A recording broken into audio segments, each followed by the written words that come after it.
Nakita mo ba yung post? I said I found out about it 3 weeks ago, like this month only. Okay, may nagsumbong sa akin. At heto na nga po, napaaga ang paputukan sa bagong taon. Dahil ito pong si Ellen Adarna ay naglabas ng mga resibo tungkol sa di umano'y pang-cheat sa kanya ni Derek Ramsey 9 na araw pa lamang pagkatapos na maging sila.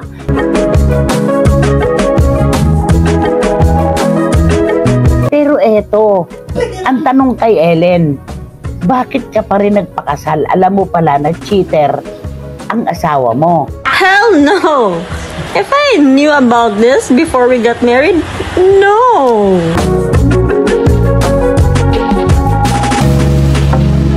Hindi, tsaka yung babae, hindi po ex ni Derek, sabi ni Ellen.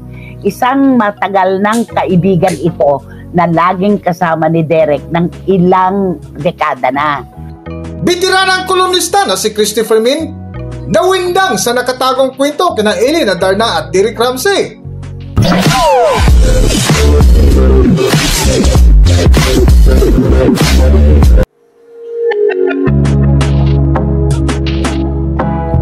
Welcome back to Philippine Celebrity Broadcast. Mainit pa rin na pinag-usapan hanggang ngayon ang pasabog ng aktres na si Ellen Adarna laban sa asawang si Derek Ramsey na kung saan ibinandira sa publiko ang kanyang natuklasan. Sa programa nga ni na Christopher Min ay isa ito sa kanilang mainit na paksa na kung saan tinutukan nila ang napakatagal na nilang inaantay na katanungan kung ano nga ba ang totoong kwento sa balitang hiwalayan ng mag-asawang Ellen Adarna at Derek Ramsey. Dito po muna tayo sa ating hanay. Ito po muna ang ating tutukan. Siyempre tayo po'y matagal na panahon ang naghihintay kung ano ba talaga ang kwento tungkol sa napapabalitang paghihiwalay ni na Derek Ramsey at Ellen Adarna. Lahat po tayo nakanganga. Pag may naglalabas ng kwento, ang sasabihin fake news. Ano ba talaga? Grabe, di ba, Romel? Ang tagal na natin naghihintay. Oo, di ba, panay lang tayo. Ano kaya ang nangyari? Nagbibigay na lang tayo ng mga opinion sa mga nilalabas nila, mga, di ba? Mga... Puro haka-haka. Kasi ayaw naman natin tapusin ang kwento na tayo ang tatapos. Dapat sila ang tumapos kasi sila dapat sa kanilang magmula, sa kanilang manggaling. Direct from the horse's mouth, di ba? At heto na nga po, napaaga ang paputukan sa bagong taon. Dahil ito pong si Ellen Adarna ay naglabas ng mga resibo tungkol sa di umano'y pang-cheat sa kanya ni Derek Ramsey 9 na araw pa lamang pagkatapos na maging sila. Hindi pa sa kasal to Hindi pa sa kasal to.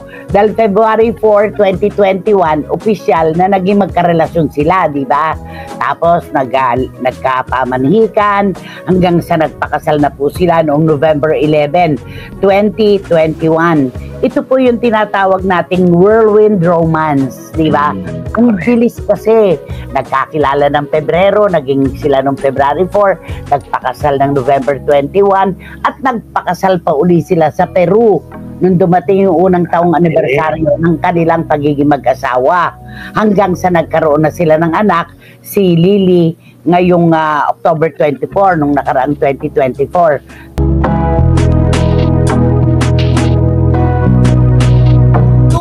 Ng talakayan ni na Christopher Min ay napatanong sila kay Ellen Adarna kung bakit itinuloy pa nito ang pagpapakasal kay Derek Ramsey kahit may nabalitaan na ito na may ibang kinalulukuhang babae si Derek Ramsey bago ang kanilang kasal. Pero eto, ang tanong kay Ellen, bakit ka pa rin nagpakasal? Alam mo pala na cheater ang asawa mo. Ang kanyang katwiran, nalaman lang niya 3 weeks ago. Nakita mo ba yung post? I said I found out about it 3 weeks ago, like this month only. Okay, may nagsumbong sa akin.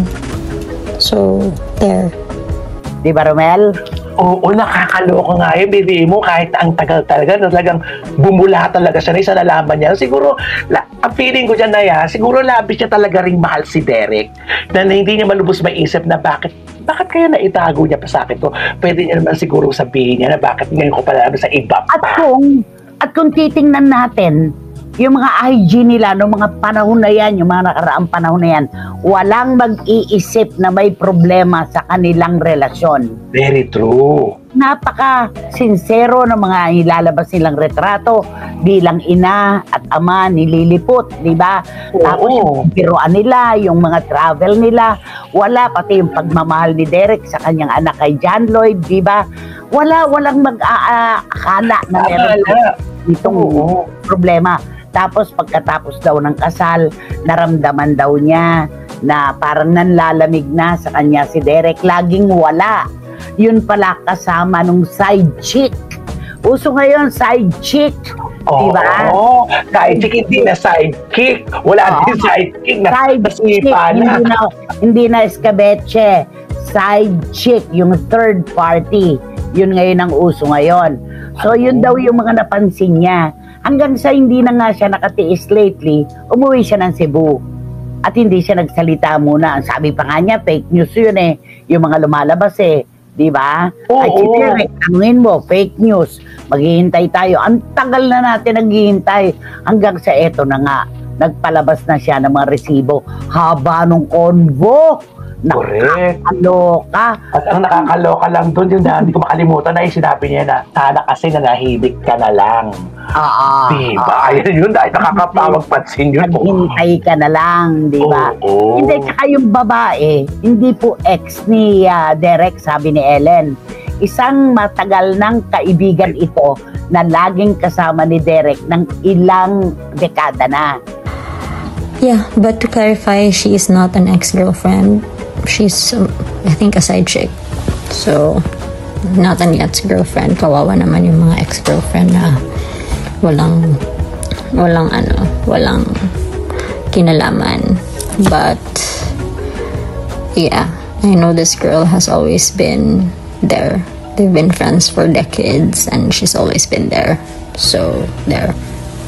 Okay lang yan, Day, kasi di man din maganda yung si daw siya, diba?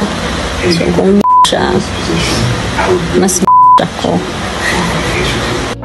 Taro nga og basa or taro nga og recall kung magimaritas naman nang kakailangan pa dyan spoon feed. Review balik kung gusto dyan ka makibaw.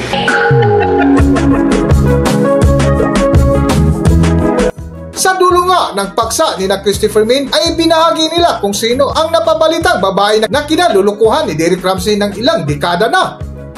Para sa buong kwento, narito ating panoorin at pakinggan ang video. Yun ang sabi niya. At parang ayaw na nung babae, di ba? Parang, bakit pa ako makikipagrelasyon? Meron na pala sila nung February 4. Pero, tumatawag pa rin siya. Lagi pa rin niya kung sa lahat daw ng kanyang ng account, IG, FB, lahat, parang ini-stalk pa rin siya ni Derek. Ito po ay naratibo ni Ellen Adarna at nung naratibo nung sinasabi niyang konto. Yeah, oo. Hindi natin po pwedeng sabihin na ito na po yung katotohanan. Ito po muna yung kanyang naratibo niya to eh. Kwento. Diba? Paano naman ang naratibo ni Derek Ramsey? Hell no! If I knew about this before we got married, no! Hell no! No? Hanggang dito na lang ang ating video at kung nagustuhan nyo, huwag kalimutan mag-subscribe at pindutin nyo na rin ang notification bell para ma-notify kayo sa ating susunod na video. Maraming salamat!